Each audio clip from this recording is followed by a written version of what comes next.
Get ready for the countdown. 10, 9, 8, 7, 6, 5, 4, 3, 2, 1, 0. It's still real to me, damn it.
Welcome, everybody.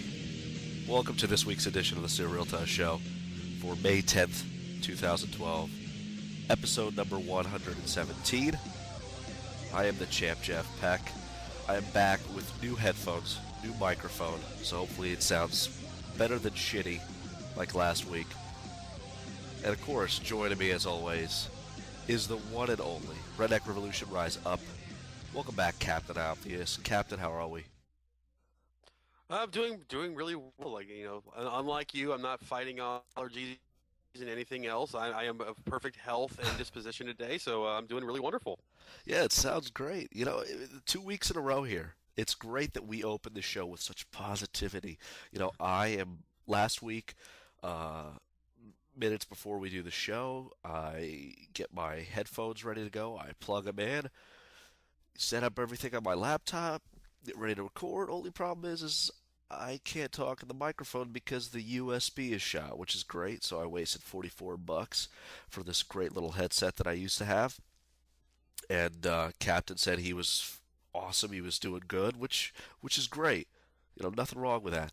I sit down, do the show this week, and for all you long-time Still Real Test Show listeners, if you've been listening since, you know, the first episodes, the first couple of episodes, you always know that this time of the year, you know, we'll mark it April, May, even June, is typically the Jeff Peck and when Eric does the show, allergy show. It's like our allergy special where him and I both have allergies or one of us have allergies. So Captain Obvious, he lives in the South. I live in the North. So the South had their spring probably like 8 weeks ago. And now it's just starting to really blossom here. And enough with cold talk, but I feel like crap. I'm here to talk wrestling. Hopefully, Captain, your presence will make me feel a tad bit better. If nothing else, you know, in our search for new sponsors, we can always call in Claritin or Benadryl to help out with the show. Oh, no doubt. If Benadryl wants to help out, here, contact me on Twitter at @TheRealJeffPeck. We'll start pumping this show with Benadryl, and maybe I'll feel a little bit better by next week's show. So, I'll be honest, Captain.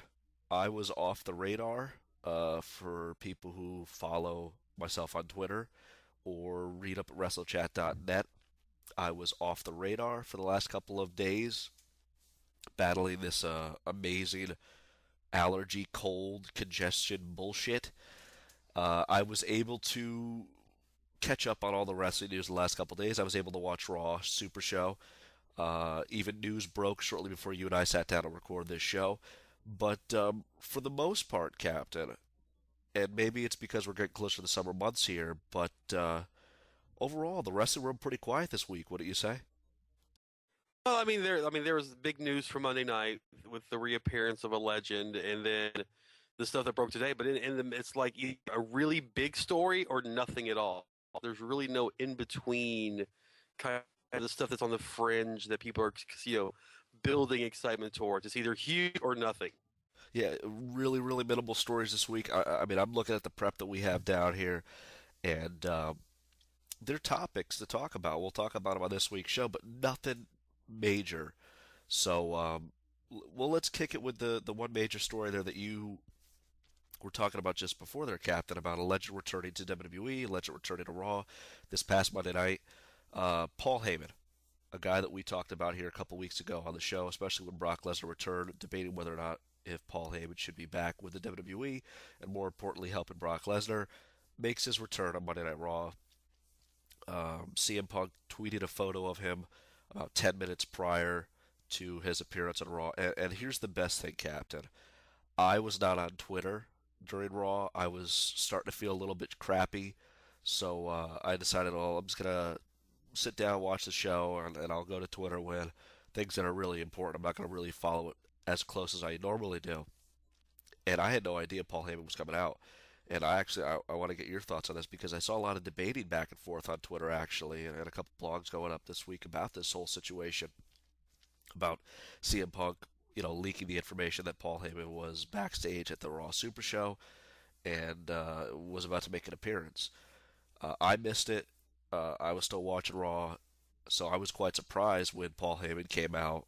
I marked out a little bit there, marked out my comatose of sickness state as best I could, but I was pretty hyped for it and didn't realize, like I was just saying before, that CM Punk even tweeted a photo prior to Paul Heyman coming out.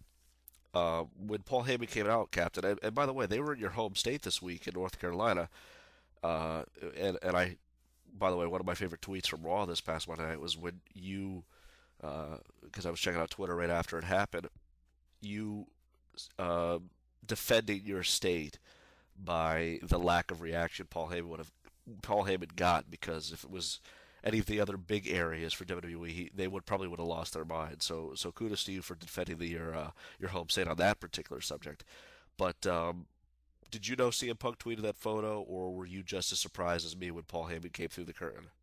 No, I follow CM Punk, and it said, he put it up there, and I was like, oh, well, what? Because it didn't show, like, he didn't really say, hey, Paul Heyman's going to be out here. It was just like, he referenced a friend of his, backstage, and so you didn't show my Twitter didn't show the picture right away, so I actually had to click on the link, wondering who it was, and at first I'm going, maybe Colt Cabana's making an appearance, or somebody's going to be out here jobbing for somebody else, and then I pull it up and I see the man standing there, and I'm like, whoa, okay, this is going to get interesting because, you and I had just talked about this like 2 weeks ago, if he would even, if there was a way that he would make an appearance on Raw, and so.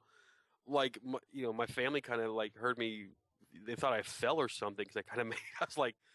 I made like a loud noise, and my daughter came back to check on me, and she's like, "Daddy, are you okay?" And I'm like, "Yes, honey, I'm fine, thank you, honey." And it was a great Raw for me because like the other thing I tweeted that night was, in the opening segment, I get references to Dr. Death Steve Williams, who was my favorite wrestler of all time, and then towards the middle of it, I get Paul Heyman coming back, who's one of my heroes in the wrestling business. So to me, I mean, every match could have been horrible, and I would have been happy with just those two people, just those two references in a 2-hour show. Yeah, I mean, it was pretty epic moment because I think a lot of people, and kudos to Heyman and the WWE for really keeping this a secret. I don't think many people actually thought Paul Heyman was ever going to return to the WWE. I guess the only way I could ever see that happening is if it was a Hall of Fame, if Vince McMahon was ready to just bite the bullet and go, Paul, here's my creative books, do what you do best, which we know will never happen. But Paul Heyman back in the WWE, this has to be a win-win situation. What do you say, Captain? Because now one of the things that many wrestling fans like to point their finger at Brock Lesnar for is his ability, or maybe some of you guys refer to it as his disability, of cutting a promo, and now he's got one of the best voice, mouthpieces to, really build his character up, especially leading to what we're all assuming is going to be a SummerSlam match with Triple H. What do you say? Well, yeah, and that's the one thing we talked about a few weeks ago that, from the beginning when Brock first came back, his promos were kind of still, shoddy to say the least. And then, magically they got kind of better when he wasn't doing them live. And, you and I had discussed, is he getting help from Paul Heyman, and would that lead to Paul coming back? And it's still something that many people never thought would happen, because there's always been this weird kind of tension between Vince and Paul, just like there is between Vince and Eric Bischoff because of the previous wars between the companies. and each guy having their own ego, thinking that their way was the best way to win out, and the only reason that Vince won was because of the extra money. But to actually see them put things aside, even just for a storyline,